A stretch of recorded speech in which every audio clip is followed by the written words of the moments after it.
At this point of time, I'd like to introduce Florian for presenting the first mega trend of sound money, and you will hear a lot about precious metals, about physical tangible assets, but also about Bitcoin, crypto assets, and what it is happening with inflation and all these kind of things, and how this will impact your life. And therefore, I think it's well worth to pay attention. Thank you. Thank you, Michael.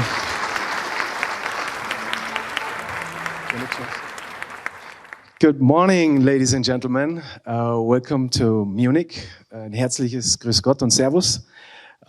Thank you, Michael, for inviting me. Thanks for having all of us.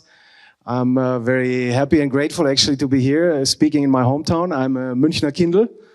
I rarely speak in my hometown. Normally I'm somewhere on the planet, but it's a great pleasure and honor to be here today. So hopefully we will figure this out, because I have to have the microphone in one hand and I have to go through the presentation with the other hand. I'm the managing director and founder of Midas Consulting. I'm into financial markets since 27 years, 21 years in precious metals, and 10.5 years into Bitcoin. So over the last 10 years, my focus was precious metals, commodities, and cryptocurrencies. And obviously, if you are into gold, you study the history of money, you become a fan of the Austrian School of Economics, you become a fan of sound money, and you question the narrative in the mainstream constantly. Okay, so let's see if this works.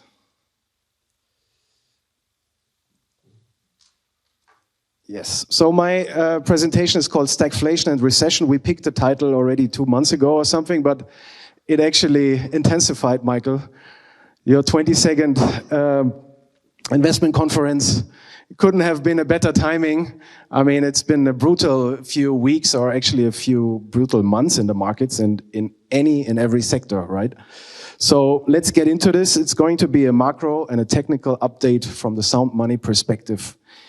And please be aware, I have no clue about the future. The only thing that I know is that I don't know anything, to speak in the words of Mr. Socrates. So please do your own due diligence. I don't have any crystal ball.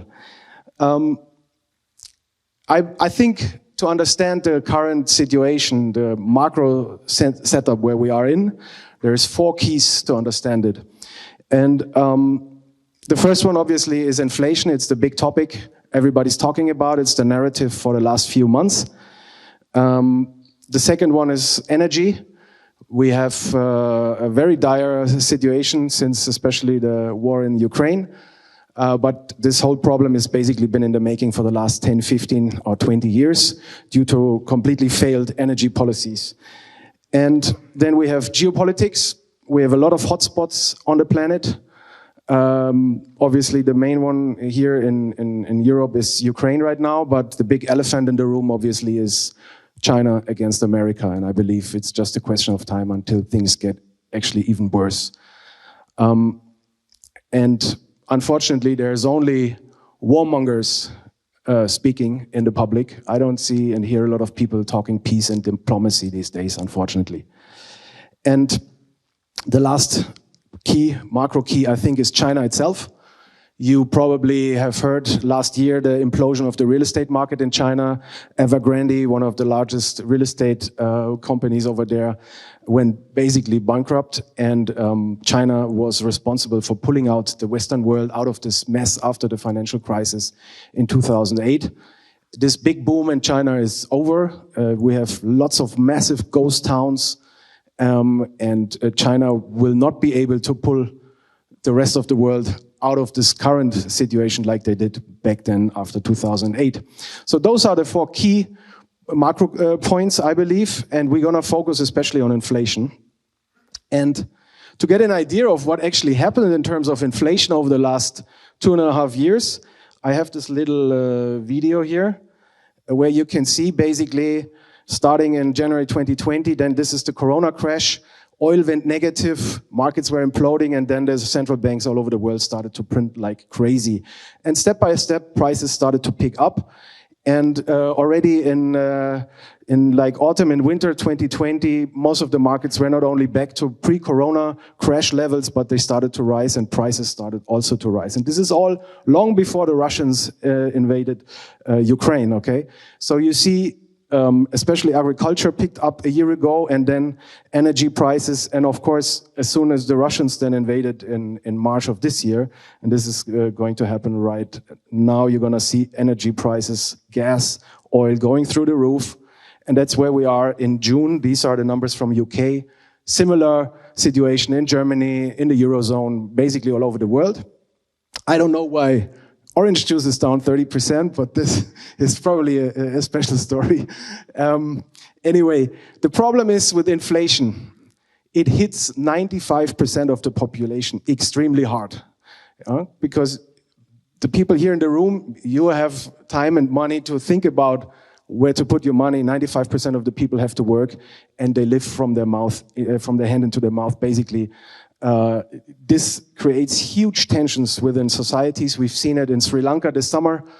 And basically, those tensions quickly can actually become a revolution if the vast majority of people doesn't know how to meet their needs and at the end of the month. So inflation is a big problem. And in Germany, we have producer prices currently, I think year over year, nearly 40%, unprecedented levels. The inflation is at 40-year, 50-year highs all over the world, double-digit numbers. Officially, the official inflation rates, we all know, it's also a little bit questionable. It's not really reflecting the real life. Die gefühlte Inflation is something different. So that's the view on inflation over the last 2.5 years. But if we look at the markets, Nasdaq is down 34% since end of last year, clearly in a bear market, clearly below the 200-day moving average. Same is true for the Dow Jones, same is true for the S&P 500. The DAX, the German DAX, also clearly in a bear market, down 26% from the high. I think it's actually already lower. The chart is from Monday. I mean, yesterday I think the DAX went even below 12,000. So gold, what happened with gold? I think initially gold priced in that inflationary move until early March. But since then, gold is also down, and we're talking in US dollar. Gold is down 22% nearly since the beginning of March. Copper, Dr. Copper, usually the metal that tells us what's going on with the economy. It's down 38%. And Bitcoin got annihilated over the last 10 months. It's down 74%. And Bitcoin, of course, the whole crypto world is a boom and bust asset class. Can go up a few thousand% and then pull back, retrace drawdowns of 80, 90%. Actually, it's the third crypto winter that I'm living through, and yeah, it's pretty sharp and deep pullback. And you can see actually, it's not really getting back on its feet. I mean, you can, in the best case, maybe argue that this thing here is somehow maybe trying a stabilization or a bottom building, but I don't see any real strength here. And actually, this is the chart from 2 days ago. It's already looking a little bit worse today. So this is what's going on in the markets. Everything's down, everything's crashing. A sea of red. We are in the eye of the storm. And this is the volatility. The yellow lines are the VIX that you might know. The VIX is the volatility index for the stock markets. The white line is the volatility index for the bond market, something that we usually don't follow so much. It's called MOVE. And looking at those two volatility indexes, you can first say that there is stress in the bond market already. And it's rising higher and higher, this volatility index for the bonds.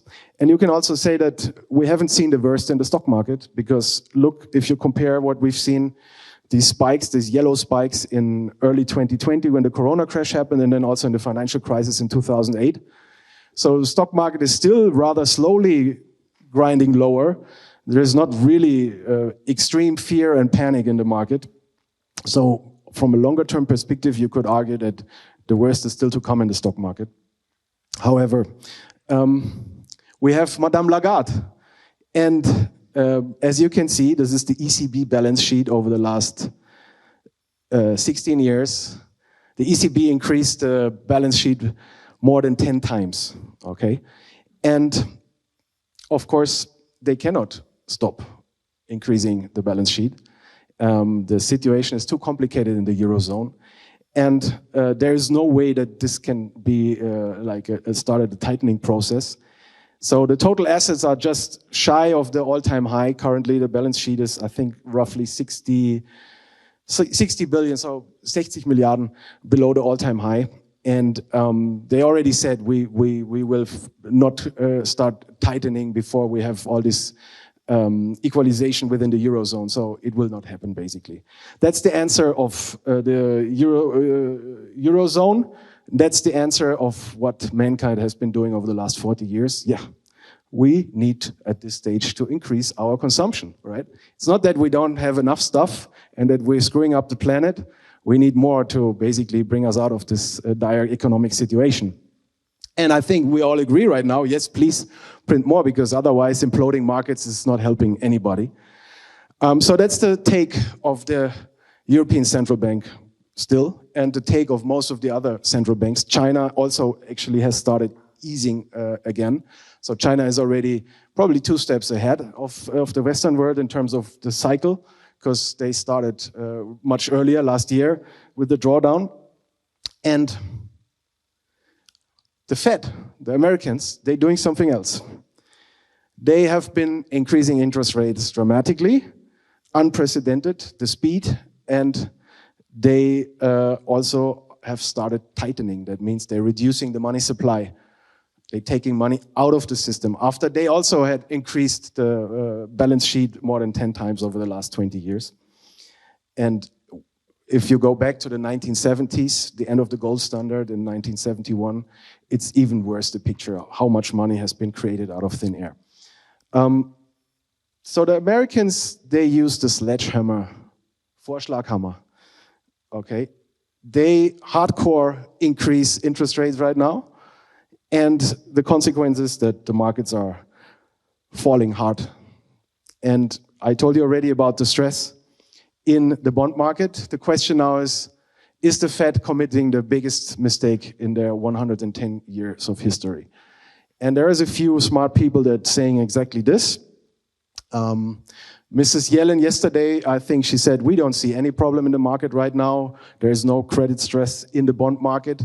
Let's see the history. The track record of the Fed is a nightmare. So you remember probably last year they told you inflation is transitory, when it was very obvious that inflation was rising and it became more and more of a problem. In 2018, in August, we had the repo crisis, when the overnight interest rates suddenly shot up to 10%. And that was because the Fed had started or tried to start tightening, the similar thing that they're doing now. And by Christmas, Fed Chair Powell had to do a U-turn, pivoting, and basically started printing again. And the same basically can be said about the financial crisis in 2008. So the track record is very, very bad. And I'm afraid that these people now pulling out the sledgehammer, they probably do, they are very likely destroying something right now. And we will see how dire the consequences are. And this is what's happening. This is the drawdown in total market capitalization of the US equity and the fixed income markets. It's absolutely unprecedented nightmare number. If you see what happened in 2008 and in the Corona crash of 2020 and what is going on right now, this is just really, I mean, there's no words for it to describe it, right? And I'm not sure if Mrs. Yellen has seen that chart or is really aware of what she's actually doing right now. So I think it's going to be the biggest mistake in history. And actually the problem is not inflation anymore. We are in a liquidity crisis. That's the problem. That's where we are. And as the dollar liquidity dries up, so will markets, economies, and lifestyles. And remember, all market crises are at root just liquidity crisis. In the end of the day, it's all about liquidity. And the Fed with its sledgehammer is basically destroying all the liquidity right now. And to show you a little bit more the big picture, what's actually really happening, I want to look with you at the 10-year US Treasury rate. So this is basically the yield that you will receive from the US government if you lend them your money for 10 years. Okay, so this is a 40-year chart. It's a very big picture. We're really zooming out. And we're starting in 1981. Michael, you were listening to Spider Murphy Gang, and Freddie Mercury was living in Munich back then. This is 40 years ago. It's a long time ago. Back then, the US government would pay you 15.8% for your money. Unbelievable. That was the Volcker times when he raised interest rates like crazy. 40 years later, at the low of the Corona crash in the summer of 2020, the same US government basically would pay you 0.33% for your money every year. So this is like a massive move, a big, big trend. That was a mega trend. And you can see this here in the beautiful downtrending channel.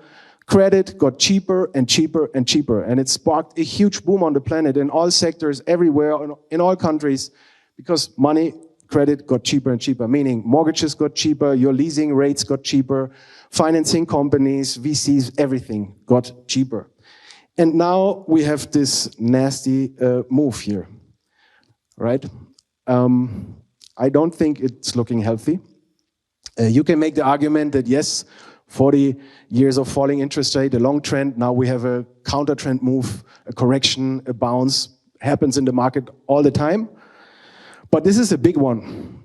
And if you just use very basic, simple, I mean, if you look at the move, it's 1,000% from summer of 2020 to now. 10 times is what the interest rates went up for the 10 years. It's a huge move. Unprecedented, unprecedented. And just from a very simple, basic Fibonacci retracement perspective, technical analysis, if this whole move from 15.8% down to 0.3% is being retraced right now, we end up somewhere between 3.6 and 6.3%, and we are right in that zone already. However, this is an inverse head and shoulders pattern, and it basically, a measured move would take us to probably somewhere between 8 and 10%. That's a nightmare. I mean, most of the businesses, most of the people can't handle that, okay? So it's going to be very interesting to see if this is playing out or not. Also consider, please, you can use Fibonacci retracements also for time, not only for price. So this is 40 years. Let's say the market usually at least retraces, corrects 1/3. 1/3 of 40 years, very roughly speaking, 10 years should be a counter trend move to this kind of long-term downtrend, right? So this is a worst case that I'm trying to describe to you right now. It can happen. It could be a Great Depression kind of thing for 10 years. And it doesn't have to be that the market's dropping like crazy. It probably would be enough a grinding sideways market for many years. This is one possibility, unfortunately.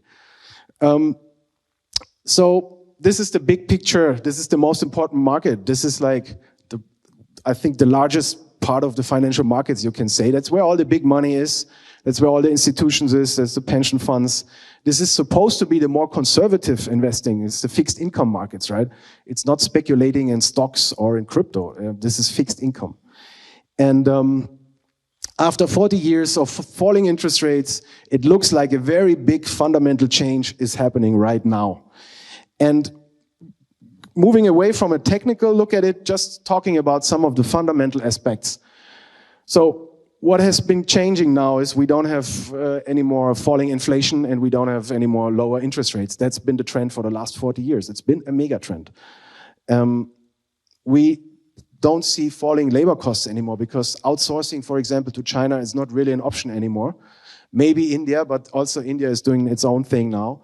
And we need jobs for the people here. So the labor unions waking up just recently asking for 10% increase. That is a big change as well. Then demography in the Western countries is a nightmare. We simply don't have enough children. The societies are way too old. Big problem, very uncompetitive in regards to Africa and India. We probably don't see any more falling commodity prices due to nationalization. Some of you mining guys know exactly Chile, Peru, they're basically nationalizing mining assets and projects. Also, the permitting process has become super complicated. There is no investments. So it's unlikely that commodity prices will continue to stay low. Also, China has basically conquered most of Africa and also parts of Latin America. So there's a big competition between the Western world and China for resources. Unlikely that commodities will stay low. Of course, for you as an investor, that's an opportunity as well. But in the grand scheme of things, talking about this mega trend, and it's a problem for Western societies. Also, the national debt levels are blatantly high everywhere in the Eurozone, in America, wherever you go. Totally different than 40 years ago. Then also the trend of falling taxation is over. I mean, most of the Western world is basically driven by a rather socialist narrative, and not a free market narrative, unfortunately. And you have a high level of bureaucracy and ideology. The states usually take almost 60% of the economic output. So this is really serious stuff. And finally, I also think that the increase in productivity that we have seen through tech, internet, computer over the last 30 years is now slowing down. Most of the tech that we are seeing now, crypto, blockchain, artificial intelligence, quantum computer, etc., is very complicated. And for example, in crypto projects, I often have the feeling they make it actually more complicated, the world, and actually creating a problem that not really existed before. So I don't think we're going to see the same level of increase in productivity and speed in the world due to more technology. So that's some of the fundamental backgrounds that I believe are basically driving the trend as well. And so the conclusion in my point of view is the bond market is already broken. You can see here the value of the global bond market. I think that, I mean, there's been a bubble in the making. I showed you it's a 40-year chart, but you can see probably since the birth of the new economy bubble, the internet bubble in 2000, the last 20 years, the bond market has been going up all the time. And now it's been down 12.2 trillion from the all-time high, $12.2 billion. So this is quite a number, and this is like away, it's gone. It's a black hole, okay? It's not that somebody else has this money, this is gone. So that's why we're in a liquidity crisis. And the bond market is signaling severe stress.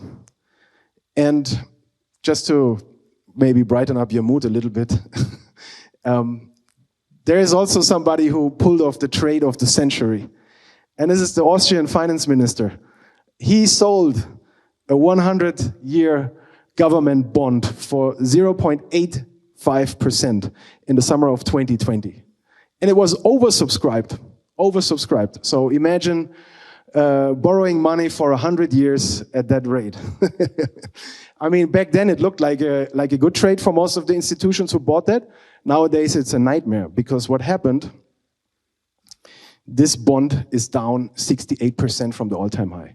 This is not something that retail guys are buying. This is what insurance companies, pension funds, and institutional money has been buying. And it's been oversubscribed. It's in all the portfolios of the funds in the Eurozone.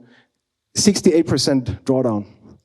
That's where the problems are coming from, okay? That's where the liquidity suddenly is away.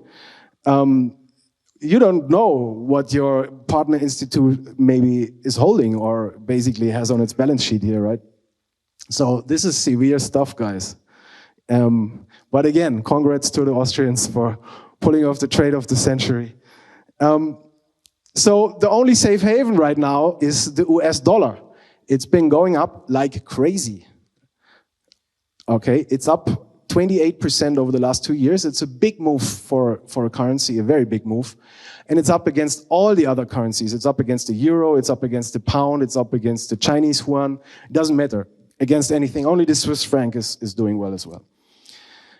So what has happened? All currencies and bonds are currently imploding against the US dollar. It's a severe, actually deflationary situation that we're suddenly in, while at the same time we're having high inflation numbers. It's totally weird setup, I understand, but it is what it is. The dollar strength is basically squeezing in everything. It's a doom loop. The more the dollar gets stronger, the more people are, because the Americans are the only ones who can print dollars, right? Are the only ones, and the rest of the world has debts in dollars, so that's the problem. And countries don't have friends, they have interests. And the Americans, I think, trying to play and use the dollar as a geopolitical weapon as well. I think the Americans have just a few years left probably to defend their status as the #1 power on the planet. Otherwise the Chinese will take over. And they are using their US dollar right now also to basically put the rest of the world in severe stress. It is what it is. I don't want to give any evaluation to it. It's just happening right now. So this is again a 40-year chart of the US dollar. This is against the euro. We could also look at this against the Chinese yuan or the British pound. You can see the dollar, the euro is sliding down the Bollinger Band, so it's a rather stretched move already, but in that kind of situation where there's so many strong factors working in one direction, it could still continue, and technicals not necessarily mean a lot in such a situation. But we have lost this big support zone, is now red, it's resistance, and the green big zone is support for the euro at some point.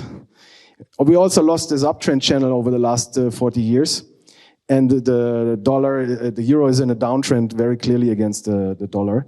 So I think this is probably the zone, the worst case over the next few months.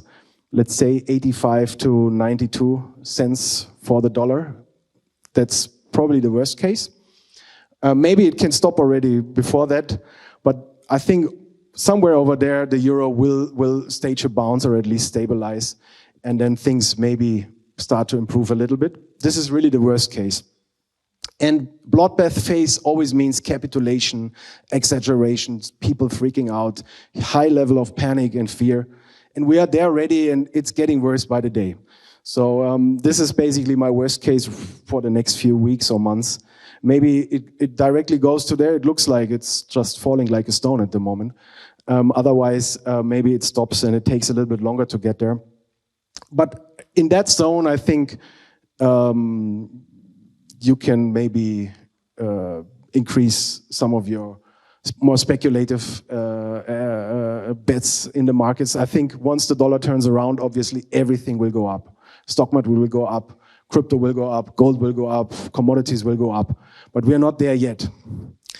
And you can see market very oversold the euro against the dollar, but this can stay, as you know, there's this famous saying, markets can stay longer oversold than anybody can stay solvent. So we are in such a situation right now.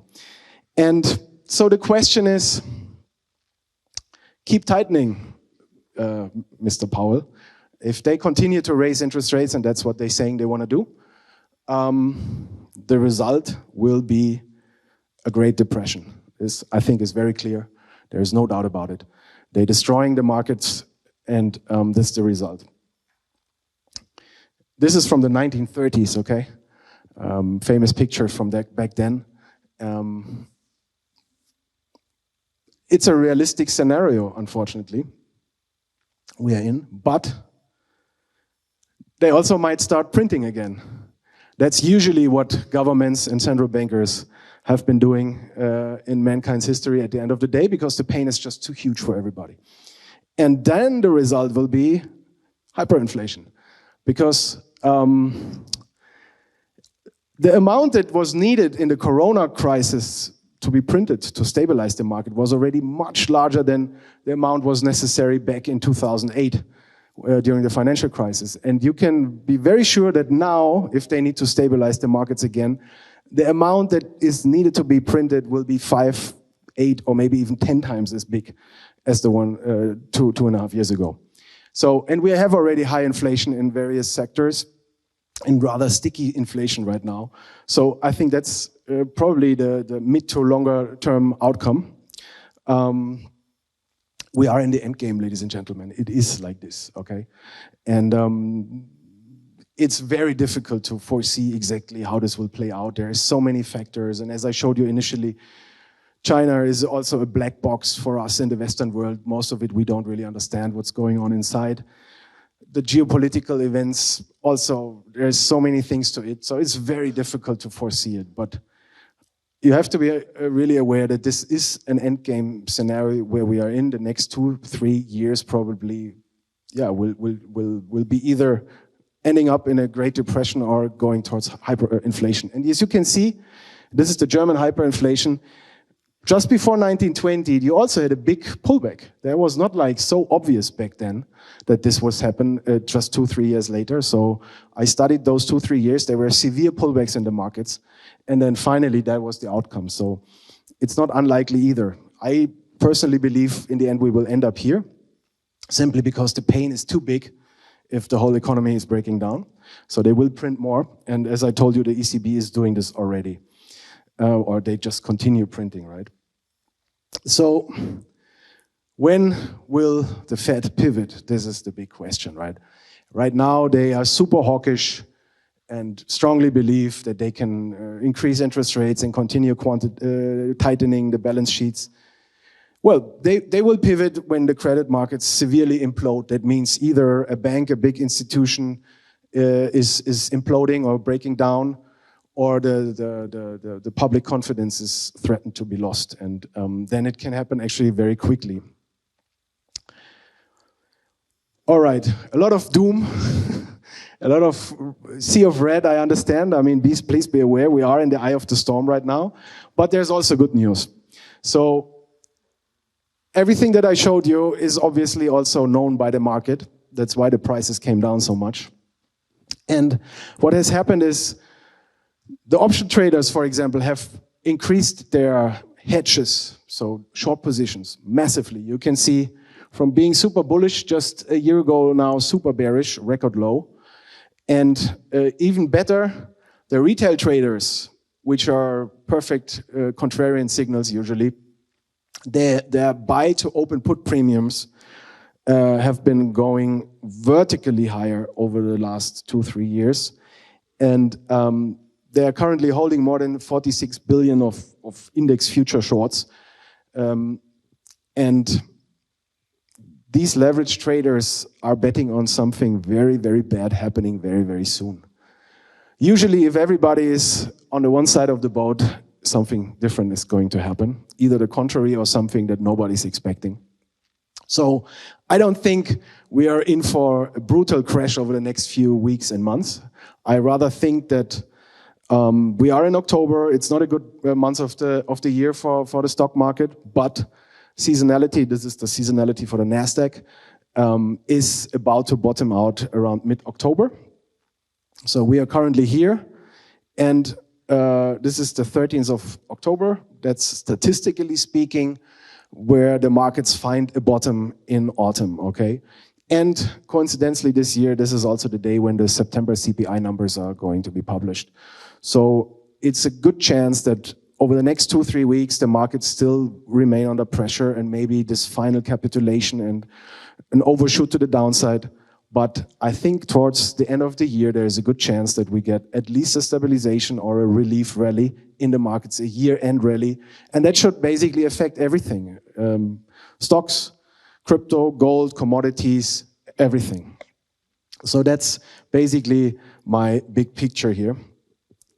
And to broaden the perspective again a little bit and to come back to what you said initially, even if we are in an endgame, and even if in the end of the day it's either depression or hyperinflation, it's always people.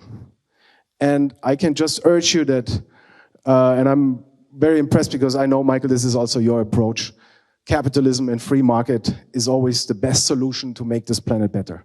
It's not the perfect solution, but it's the best one that we have. And you can see this guy here. It's a perfect example.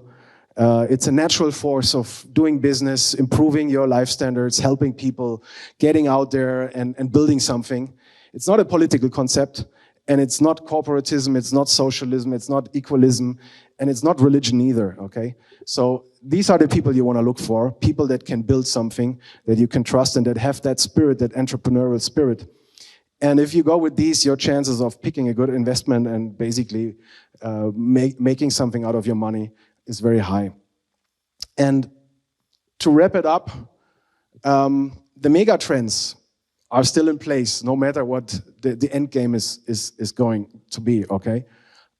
It could be that after this whole mess with this fiat money system, this paper money system that we are in basically since 110 years, but especially since 1971 when the gold standard was basically ended, it could be that we move into something totally new, a decentralized world, where we can do business peer-to-peer, where basically mankind is freed of all these problems that basically come with a paper money system.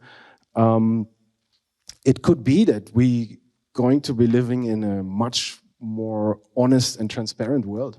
I think it would be a big breakthrough for mankind if we move into that direction of decentralization. But it's still a long way. The promises that Bitcoin has given 10, 11 years have been not really fulfilled yet. Unfortunately, lots of scammy projects, lots of unnecessary projects have basically come up, and the greed, which is also a character trait of mankind, has basically pushed that whole thing in the wrong direction, I believe. Now in a crypto winter, the chance for basically getting rid of all these weak projects, scammy players is always the process. It's the same thing also basically in the mining industry. It's in all markets. That's also one of the strengths of capitalism and a free market, that it cleans itself out of the bad players and the bad projects. So that would be a beautiful mega trend down the road, decentralization, getting away from these centralized socialistic systems, because believing that a few people behind closed doors can make the best decisions for all of us is totally absurd. Simply because the amount of data that you have to process is way too big for a few people. And most of those people who are doing these decisions nowadays are actually unelected on top. So you need the free market, you need the swarm intelligence of the individuals. Each and everyone has to figure out for itself, what is the best for me? Is this making sense? Is this a good business? Is this working out or not? And if it's not working out, you have to pay with your own money, but you're also reaping the profits if you did a good decision. That's what we need. That's still the best solution that we have. Again, it's not perfect, but it's the best one that we have. So to wrap it up, Michael, mega trends, I just pick a few rather randomly because you're going to hear a lot of stuff during the day. But obviously one of the big mega trends is digitalization. Fractional shares, you mentioned it yesterday. It's also, for example, digital identity. India made a huge step forward over the last 3 years. Unbelievable, questionable from our European data restrictions. But the central bank in India basically guarantees your digital identity now with a cell phone. And a farmer in a rural area somewhere in India could basically trade a house on a coffee table with his neighbor on the cell phone, because they all have a digital identity guaranteed by the central bank. And this is obviously a huge network effect in a country of more than 1 billion people. So India is one of the big trends as well. Then digital assets in general, of course, Bitcoin is not going away. Blockchain technologies, NFTs. I'm not a big fan of buying apes and all these kind of picture stuff, but I believe the non-fungible token technology itself is very interesting and will stay and will develop into something, but it will take time. I think for the next 12 months, it's going to be probably more when we talk about crypto, it's probably more DeFi that's going to be interesting. Decentralization, I managed it already, Web3, Metaverse, super exciting stuff that we don't really hear here in Germany. I spend most of my time now in Dubai. The government in the Emirates is super visionary, super proactive, trying to bring in projects, money, funding, and giving a regulative setup, basically. They're really moving towards the future, while we here in Germany discussing basically backwards. Quantum computing, quantum technology, I think there's also a project today going to be present. Artificial intelligence obviously is a big mega trend. Data just in general is a big trend. Palantir, of course, is one of the big players in that sector. I think that's a very interesting company. Then sustainability, carbon credits, solar, wind, this will also continue, of course. Recycling is also here to mention. Then electrification, you have copper, battery metals, lithium, nickel, cobalt, uranium. I think we will need uranium for sure. That's the only solution to push electrification towards the future. And emerging markets, I mentioned it already, India, Africa, Middle East. These are, I think, the three areas where you want to focus on. And old school, classic, but precious metals, always a mega trend since 5,000 years, ladies and gentlemen. And this trend is not stopping, okay? Gold has done very well in euro. It had protected you over the last few months. Not a wow performance, but at least you more or less kept your money in euro terms. And gold is always money, so a part of your portfolio should be in physical precious metals. I'm a strong believer of that. And with that, I want to end it today and remind you, there's only one way to make money in the markets: buy low and sell high, okay? Thank you very much.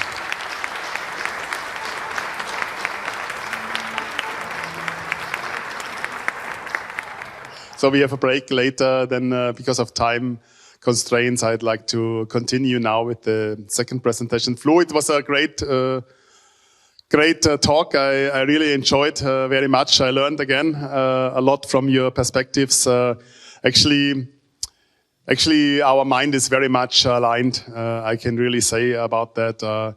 I also see the opportunities in the markets in the near term. I'm already investing in a lot of these topics which you put up in the megatrends. I'm already invested or investing continuously with my family office. That's a great thing too. And I of course I do not hope that this kind of very bleak future will really happen. And but you know, many people don't have it on the radar, and I think therefore this awareness speech was very important. Thank you.